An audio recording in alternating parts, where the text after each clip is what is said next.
Hey, what's going on, everybody? It's your boy Manny here once again. Welcome back to another episode of DFS Zone. This is your source for daily fantasy sport lineup advice for the NFL, NBA, WNBA, and MLB. And like always, before I continue on with the video, guys, I would appreciate a like on the video. And if you have not subscribed to the channel as of yet, please do so now. And of course, do not forget to turn on those notifications. This way you will not miss any of the new uploads. With that being said, today's Monday, May the 21st, 2018. We have a one-game slate on Fanduel for the association tonight. It's Game 4 of the Eastern Conference Finals between Boston and Cleveland. Boston will be visiting Cleveland one more time. And before I go any further and discuss that, just wanted to give you a recap. Let me go back and give you a recap of yesterday's one-game slate. Man, these games becoming a little brutal. Definitely Golden State. I cashed yesterday $25, but that was on the double, the two-game slate. Finished in 160th place, I believe. I have that. I always forward that over to my Instagram. Anybody want to check that out, they can check it out over there. I uploaded that a couple hours ago. Yeah, I came in 160th place. Not too bad. When you get that close, you really want to get closer. But it is what it is. The one-game slate, though, didn't cash at all. My best lineup was 230.14 total. I finished in 4,800 and something place. Not too bad. Maybe in the top 15%, 20%, so that's not bad. But anyway, again, so 230.14, and these are the guys I have. And then I really want to touch on this, and the reason I try to share this with my viewers is because I want people to understand it.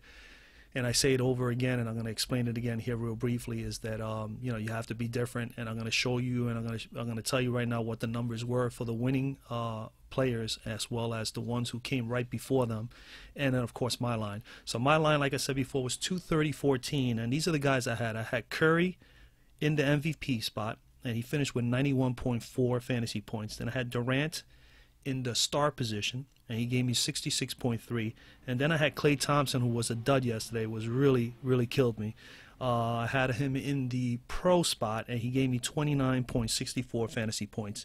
And then I had Tucker, who gave me 12.7, the lone Houston Rocket, which I explained that if you go 4-1, you're definitely going to have to take one of their better shooters and hope that they, have a great game. Tucker didn't have a great game. Houston didn't have a great game at all, as Golden State blew them out. But he put up 12.7 fantasy points, which was horrible. And then Iguodala was my other Golden State. That was my fourth Golden State player in this lineup, and he finished with a 30.1. My next best lineup was a 225.34, so take note of this. That was 5-point difference, and my lineup was slightly different. I had Durant as my MVP. He put up 88.4 in the MVP spot. Then I had Draymond Green as my star, and he put up 66.6. And then was Klay Thompson again. I had him in the pro spot. He finished with that dreadful 29.64. Then I had Tucker again as my lone Houston guy. So the only difference here is that I got Draymond Green in this lineup. Okay, are you seeing that? Tucker 12.7, and then Iguodala was my final and my fourth Golden State player, as I did a 4-1 stack, 30.1. So I was off the pace by about 25 points, because first place was 254.54. And there were 4 individuals, and this is why I say that this format that they did with FanDuel is definitely beneficial for us guys who are players. It gives us a better chance to possibly pull down this GPP without having to have, 300 people tied for first.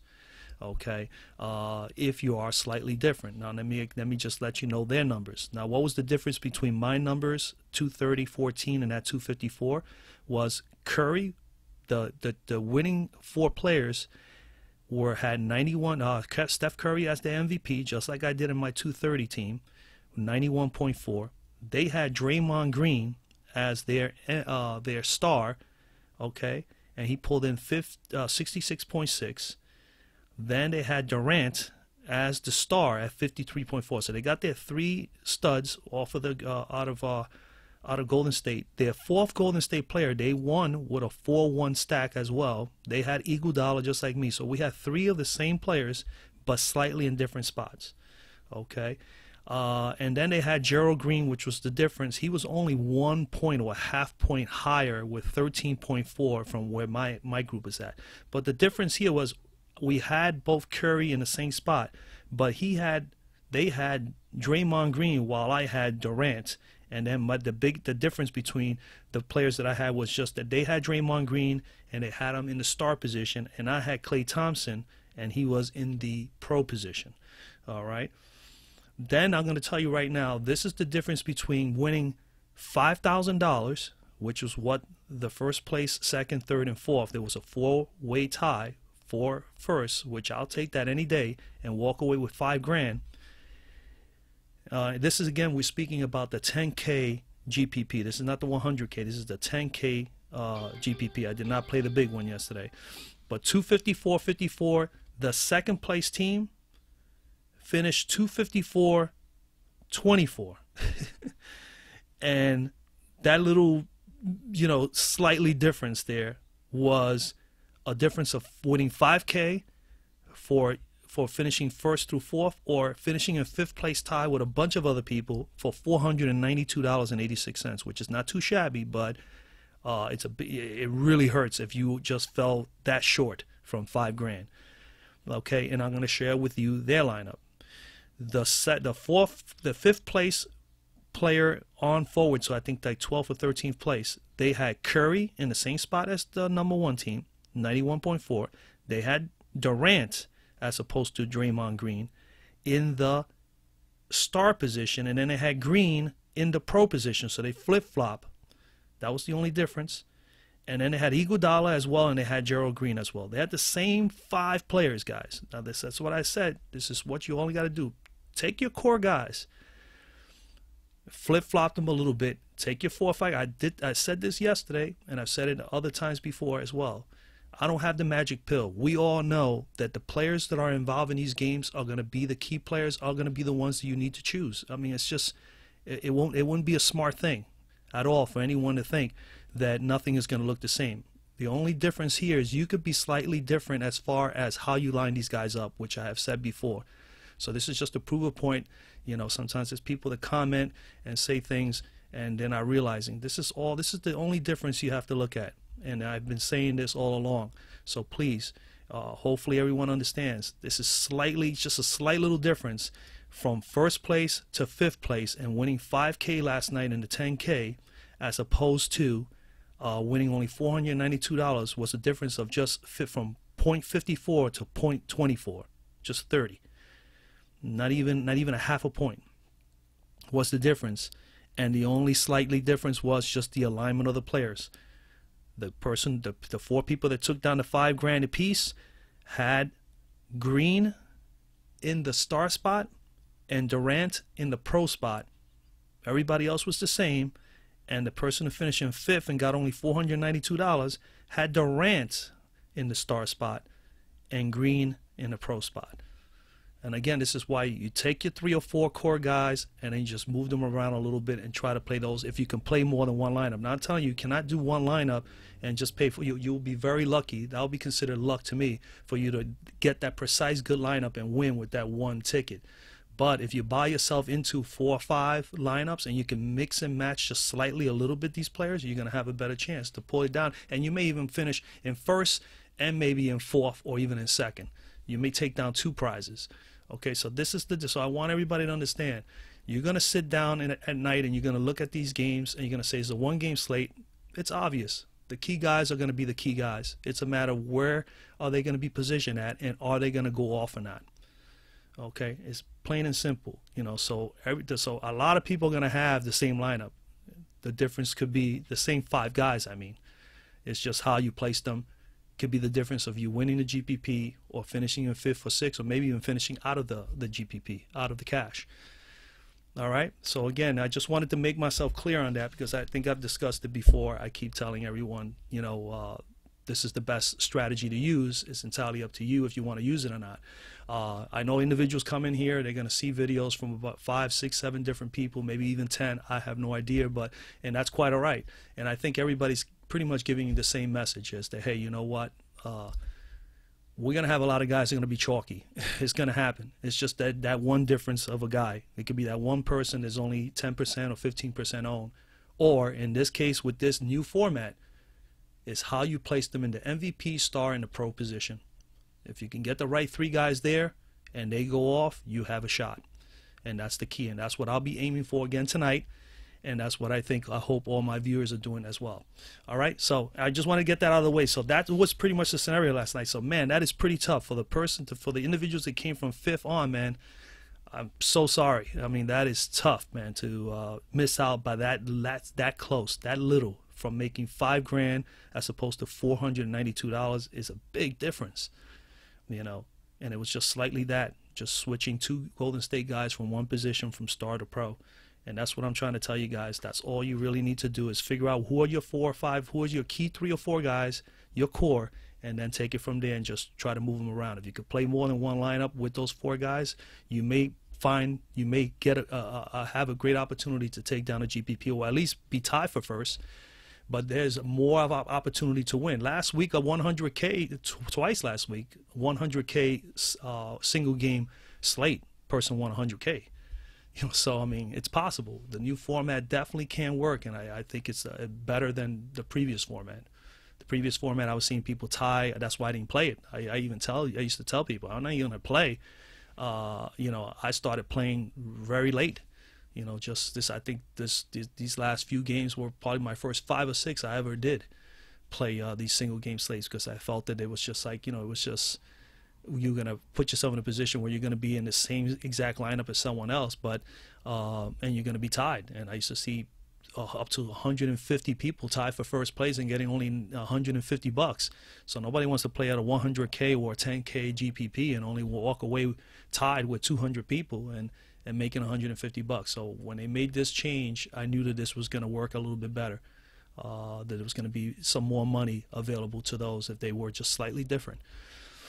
So that's basically it. That's my message to you guys with that, as far as that. So let's just jump into what's going on today. There is a game. And, you know, Cleveland is favored again, which, you know, we all know should be. They're at home, and they won the last game big. I do expect Boston to play better today. I still expect Boston to probably pull out this series. But it will begin definitely with a better effort tonight. You know, if they come up with a better effort tonight, that will definitely, sorry about that, guys. That will definitely will be, you know, they'll be in a better position to go back to Boston knowing that they're up 3-1. So look for that. I think that's the most important thing. So let's go on. You know, as you know, I always use the cruncher just to give you guys an idea of guys that I'm considering. You know, I mean, this is basically the whole entire thing. You know, there's 33 guys available tonight to play, and I have, you know, 18 that I have been, you know, that I narrowed it down to. And then, of course, from here, you know, just like everybody else should do, they just start, you know, deciding who are the key 4 or 5 players. I mean, and it's a no-brainer. There's, you know, obviously for Boston, I mean, I don't need to go over all the statistics again. We all know the best plays. The best plays for Boston will be Tatum, Morris, Rozier, Horford, and then you figure maybe Brown and Mr. Smart. So you only got like 5 or 6 key guys there that you should be considering when you're thinking Boston. When you're thinking Cleveland, it's obvious LeBron James and Kevin Love are the top guys. And then you got to figure, hey, you got to think of J.R. Smith and Kyle Korver as the most explosive outside shooters for Cleveland. And then you got role players like Nance coming off the bench, which he got some time because of the blowout the other day. He may be in play today. They saw how well he played. Maybe they'll give him a little bit more time. He could be a difference maker. So someone to consider today, you know. Jeff Green has been a little bit non-existent as of late. I mean, but you know, that's the whole thing. It's a mystery with Cleveland. That's the toughest thing. So today you definitely want to focus on Cleveland again, just in case they just come out and they, you know, and they just like firing missiles and everything is just going right for them. But I believe Boston will bounce back today. I still believe I'm going to do mostly Boston stacks again. I'm going to go back to the well again. I'm going to definitely, you know, attack Rozier again. You know, but there are some plays from Cleveland. I mean, LeBron is definitely in play. You know, we don't need to discuss that. So when we're looking at this slate, obviously MVP for Boston and Cleveland. Again, I already told you, I mean, I pretty much given you LeBron as the top guy. He's averaging about 66, 67 during the playoffs. Kevin Love is averaging, let's see, I'll give you some numbers. He is averaging 34. He's still doing well. Horford is at 40. Tatum is at 32 still. Jaylen Brown averaging 27. Rozier has really been having a rough go, but he's still there at about 34 from 37. He's come down quite a bit in the last few games. He's been horrific, but he's going to bounce back. At some point, he's got to come through.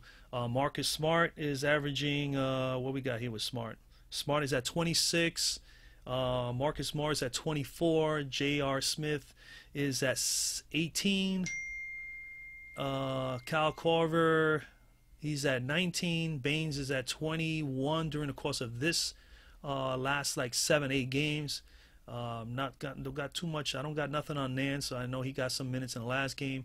Jeff Green has been averaging 14 in this series, and that's pretty much, those are the key guys. So when you come in, when you start doing these teams, you know you're going to get the same guys, man. It's not going to change here. If we're doing a Cleveland stack, let's just go through it. Cleveland, LeBron James. Let's go with James. He's a little bit cheaper this game than the last time in the slate. I think he was 25 then, so he's $500 cheaper. You still got 40K. Let's just, right away, let's think, I don't know.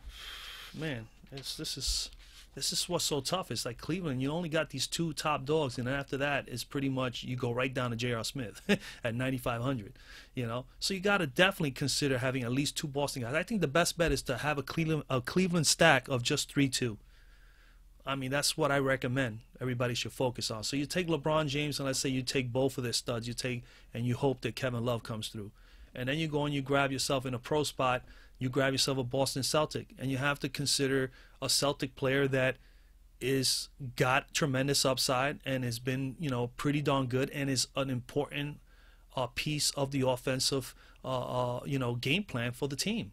So you figure that could be Horford, who is the top guy here, or Tatum or Brown. I like the younger guys. I'd rather go with Tatum or Brown here. So I'm going to go with Jaylen Brown that he's going to bounce back with a better game today. At least that's just me thinking right now, right off the top. So I'm thinking James and Love and then bring Brown. Then we got to come back and we say, hey, you know what? We either get a Boston. We know here the utility is just straight up fantasy points. So you got 6,700 left. Well, that's not a whole lot. All right. That puts us in a spot. 6,700, you can go with somebody for 65.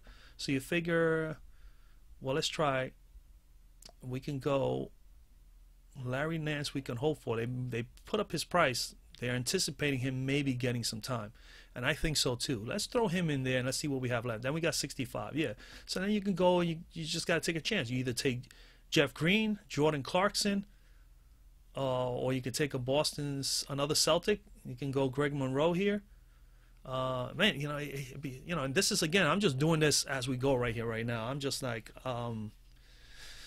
yeah, I don't know. It's not going to work with Jaylen Brown. We might have to Larry Nance. I don't like that one too much. But you have to be different. You have to find something that works. But you definitely want to have core 3 guys that you can build from. Let's go here. I'm going to go, let's throw J.R. Smith in there first. Okay. And then pro, we cannot go Rozier. We'll go down with somebody who could possibly put up some numbers. I'm not too fond of Morris, but definitely Marcus Smart has a lot of upside. So let's go with Smart. And then in the utility, last spot, 5,500. That's not going to work either. So we can't do JR. So let's go George Hill. And that leaves 6. And I don't know if we can get anybody for 6 other than, yeah, Osman. Yeah, this is really, really tough here. It really, really is tough. Okay. Let's try. Let's try. We can get Love in here. All right, let's go Smart. I'm gonna go Smart. Hold on. I like Smart. Let's go. Let's get Love out of there, and let's do Smart there. And then let's do Kevin Love down here. Kevin Love hasn't been explosive enough for me. And then you got 75 left. Okay, now after Love. All right, let's get another Celtic. Down here at the lower end, it's gonna have to be Baines. Okay, I like Baines, and he came up big for the winners the other day. I mean, he was, obviously one of the guys at the bottom there for the guys who won. And then, yeah, and then we can go Nance. And then at this point, you got 7,500 left. You can go Larry Nance, Clarkson, or Green. Either one of those. You can make a lineup. Let's go right now with Nance, and we still have 500 left over. That's not a bad lineup, especially if Nance gets some time. We know Baines is going to get some time.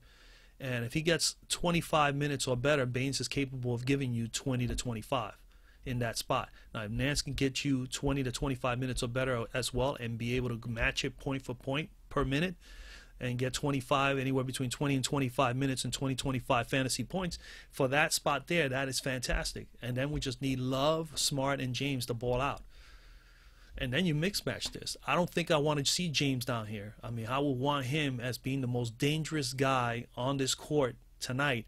I'd rather have James at my MVP spot for every lineup. But here, you can mix match. You can move Love over here and move Smart here. Okay? And that's the difference. That may be, that little tweak alone might be the difference from you winning it. I just want everybody to understand that. Okay? That's basically what you're looking at. I don't have a magic pill here. I'm trying to do the same thing you're trying to do. I'm just trying to give some people some insight and give them some tips and strategies to use. These are the strategies you should be using. Decide on your 4 or 5 players that you really like, and definitely those core 3, you got to mix and match them up there in that MVP, star, and pro position. All right? And when you're thinking Cleveland, you're thinking these 2 guys, and you're definitely thinking more like Smith. Let's clear this up. Let's leave James in there, and then we're not going to take Love. All right, we go here and let's choose one of the Boston guys. I still like Jaylen Brown to have a bounce back game. Then I wouldn't even mind going Rozier here. Now you got 2 young offensive weapons for Boston that are very important to their offense, especially if they are successful. And you still have 8,200 left that you can go and get. You could go and get a George Hill, and then you got 7,500 left. And right there, you can, if you're gonna go with a Cleveland guy, you can go again with Nance. You know. And you can build around there and then just mix and match James. I mean, right here, you'll mix and match Jaylen Brown and Terry Rozier. You can do another lineup with these same 5 guys. Leave James at MVP. Leave George Hill and Larry Nance there, if you wish, at utility. And then mix and match Rozier by moving him to star and Brown to pro. That may be the difference. If we leave it like this, I may finish in 100th place. You flip-flop it. I don't flip-flop it. And the next thing you know, you're in front of me in 10th place, winning more money than me in the GPP simply because you changed Rozier. You had Rozier in one of your lineups, Rode over here in star, and you gained a little bit more points and more out of him than I did with Brown. And that's the difference. Okay, guys? That's the difference. That's what I want you guys to understand. So let's clear this. There's not a lot of Cleveland you can go with. Cleveland's key guys for them to be successful is LeBron James. George Hill is important. If he could come out and be aggressive like he did the other night, he could be a difference maker as far as how this stuff flows. So LeBron James, then you're thinking Love, then you're thinking Hill, J.R. Smith, Kyle Korver. Everybody else is raw. If Tristan Thompson has a good game, he may be there longer. If he's not playing as well, they may want to go with a quicker lineup. They may go with Larry Nance, who was effective when they were blowing these guys out the other day. It may be another blowout. We don't know that. I'm pretty much feel that Boston is going to come back and have a better game today. Will they win? I don't know. This is why they play the games, and this is why we watch the games. So it's the bottom line. So we just got to make it out. Now, we have to make the decisions ourselves. What are the best plays? My job here, for me, is just basically to share with you my insight on what I think is the better plays. But this is no rocket scientist you need to get this from. You could sit down, like I said before, at your table prior to even seeing my video, and you're already saying, hey, you know what? I just drew up that same lineup. Okay, now draw up some more, and then decide out of the 9 or 10 or 15 lineups you have created, which 3 studs or 4 studs you really want to aim for them to be in your lineup in the MVP, star, and pro position that you can flop around and be slightly different somewhere and make multiple lineups with those 3 or 4 guys. That's what you're looking to do. So let's do a Boston stack. Let's put it in play that, hey, you know what? Tonight is not LeBron's day, and Boston really clamps up on him, and he's just, turning over the ball. It's just not a great game, and Cleveland comes out flat. Who's going to turn it up for Boston? I'm going to go in the MVP spot. Al is very consistent. I don't mind Al being in the star and pro. In my opinion, I don't know if I want him at MVP because he's consistent. Let's say he gets just 35. You're really only getting 70 out of him at MVP. So I don't think that's a fair play. Not that I haven't seen it. I think I have seen some people put Al Horford here in the MVP spot.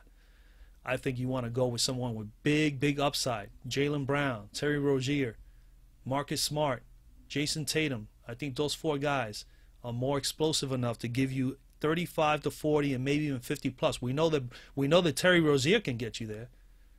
We know that. That's why I've been going to him too many times already. If this was the regular season, he would have been on my list of that he would not be on my lineups ever again, because he has let me down so many times. But I tell you, in a single game GPP like this, you definitely should consider still Terry Rozier somewhere in the MVP, star, or pro position, and especially if you're doing a Boston stack, or even if you're doing a 3-2 Cleveland stack. I can't see a 4-1 Cleveland stack, but I could see a 3-2. Well, I could see 2 Cleveland with 3 Boston. It could be successful in winning. All right, guys. So let's go ahead. Let's pencil in Jaylen Brown here, and then I'm going to do Terry Rozier, and then let's go Jason Tatum. Now we still got 12, so I can go all the way up to Horford, Steady Al, for hopefully his 40 or better. Okay, let's just throw that in there and see what that leaves. That still leaves $10,000, man, and you really could have a great chance if Boston players can really turn it up and all of them have an effective, balanced game. If they can do that, then you're going to be in good shape. And the thing is, and the scary thing about it is that they're very much capable of being that balanced. You could have all 4 of these guys, play 30 plus minutes, and each one of these guys are capable of putting 30 plus. So I mean, that's the scary thing when they all are playing and shooting the ball well. Then at 10,000 with utility, you can go. Unfortunately, you can't go with another Boston guy, but you could take J.R. Smith. Now you got Smith in there, and we know that if he's a streak shooter, if he gets hot and he's hitting a first couple of shots and he gets in rhythm, it could be a very, very dangerous night for J.R. Smith if he gets that hot, and that can definitely propel you to a whole nother level here with a lineup like this. So something to consider, So J.R. Smith, and you don't want Smith, then hope for Hill. Hill is starting to find himself a little bit now. If he could stay aggressive like he did the other night, get a couple shots off early, get to the foul line early, he could be an important piece to the success of Cleveland today if they were to win tonight. So I really think George Hill needs to play and shoot the ball that well and be that effective for Cleveland to have a good run here. All right, so you can go instead of J.R. Smith, you can go Hill, and like I said before, just flip flop these guys. Maybe try Rozier at MVP and Brown here, and leave Tatum there. If you think that Tatum may have the best matchup, and again, Cleveland has had their trouble with small forwards and point guards throughout the year, and surprisingly, Terry Rozier has been still having a tough time getting in the flow of the offense and having a big game against the Cavaliers. But I think at any point he can erupt for that.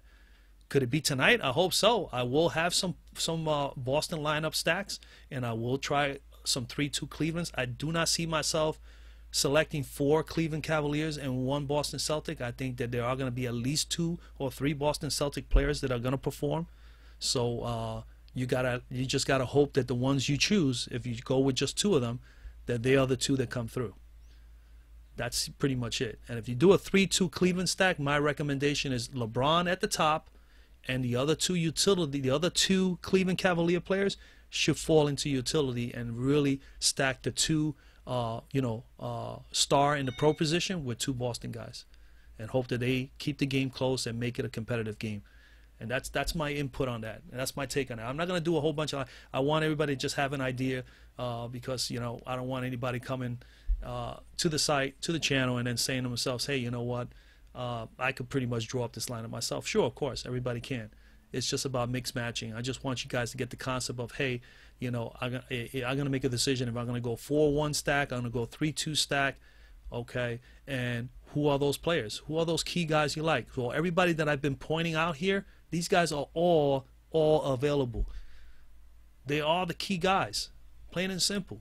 I'm not going to make any more lineups, but I'm going to just, they're all right here. These are right here, right on your screen. James, Love, Horford, Tatum, Brown, Rozier, Smart, Marcus Morris, J.R. Smith, Hill, Tristan Thompson, Kyle Korver, and even Baines. After that, it's kind of Russian roulette, but these guys are all in play. All of these guys I mentioned here. And of course, the top two guys here on the actual slate are James and then Kevin Love at 14-5. So even Fanduel is telling you who are the key guys here. So we know that most lineups are going to have James. He's going to be highly owned, 60%, maybe more. Kevin Love is going to be somewhere close to the 40-50% range. Harford may be as much as 30-35% owned. None of these guys are going to be like 5 or 10% owned. That we should all know. That should be common sense.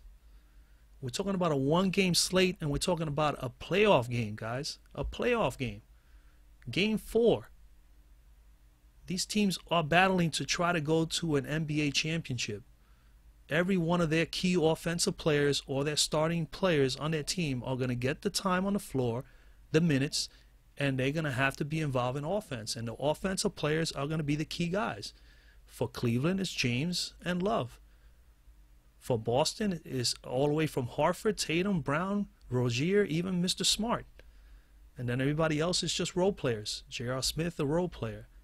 Kyle Korver, Jeff Green, Larry Nance, Tristan Thompson. It's just about who is the one you select that's going to be in that utility, or possibly even up in the pro or star if you want to go crazier, and they have to come off and have a great game. If they do that, you have a chance to take down the GPP. All right, guys, that's pretty much it. I didn't make a whole lot of lineups because I've done the lineups before. We know what we're talking about here. My thing here is just to discuss with you about what possible plays you can have, what kind of lineups and combinations you can use. We know that this is the playoffs. We've seen already in Golden State and Houston series. There's been a couple blowouts there, and we already seen it here in the Boston-Cleveland series, which me going in, I didn't think that any one of these teams were going to blow out the other. I thought all the games were going to be competitive and they're going to be great throughout. But that's the bottom line. But again, remember tonight's games, the game is in Cleveland. You should favor James. You should favor somebody else on that Cleveland team. It could be Hill tonight. It could be Love. It could be Tristan Thompson. We just don't know. That's the whole thing. With Cleveland, is kind of Russian roulette. With Boston, we already know that their offense revolves around Tatum, Rozier, Jaylen Brown, Marcus Smart, Al Horford, Jason Tatum. These 4 or 5 guys that I mentioned right there are the key to their success as far as offensively. So we know that out of the, in this case for this slate here, out of the 6,700 people that are playing this 5K slate that I'm playing on today, there's going to be a, pretty much everybody here is going to have at least some sort of lineup with these 5 guys, or with 3 of the Boston guys and 2 of Cleveland. That's automatic. All right, guys, it's just about finding the right 3 combination that's going to work well for you, and then you can maybe mix and match slightly in that MVP, star, and pro position. Do that, guys, and you have a shot. All right? Well, guys, this is going to be the end for the video. Hey, if you like the video, please drop a like. I appreciate it. If you haven't subscribed to the channel, please subscribe. There's going to be a lot more content coming. We're talking about not only the one-game slates all the way through the NBA. I still have not begun to do everyday MLB. We got the WNBA just started as well. I mean, I'm looking forward to all of this stuff. I got a lot of stuff, a lot of advice, as well as stats and stuff that I want to be able to share with you guys for every one of these games and these slates. Busy time, but I'm enjoying it. And again, I appreciate the support. I love the comments down below. Anything, you have any questions, you can shoot down a comment down below, and I'll be more than happy when I see it. I'll be able to, definitely repost with a reply. Other than that, man, drop a like. If you haven't subscribed yet, please subscribe down below. Also, share the videos. You have some other friends, people that are involved in DFS, and may want to just hear somebody out, for advice, for strategies, just to get some ideas on picks. I'm not going to give you picks because, I'm not one of those that's going to tell you, hey, these 7 guys or these 5 guys are going to get it done. I'm not going to do that. Never, ever going to do that. I'm going to basically tell you who I think are the best possible plays, and I'll let you guys, the audience, figure that out at home. I'm willing to share with you the 16. Like, in other words, today I gave you the cruncher I put down here. I showed you, what are the players that I'm thinking of in this particular slate. Obviously, only about half of these are pretty much more what I'm looking at, not the whole 16, or it's actually 18.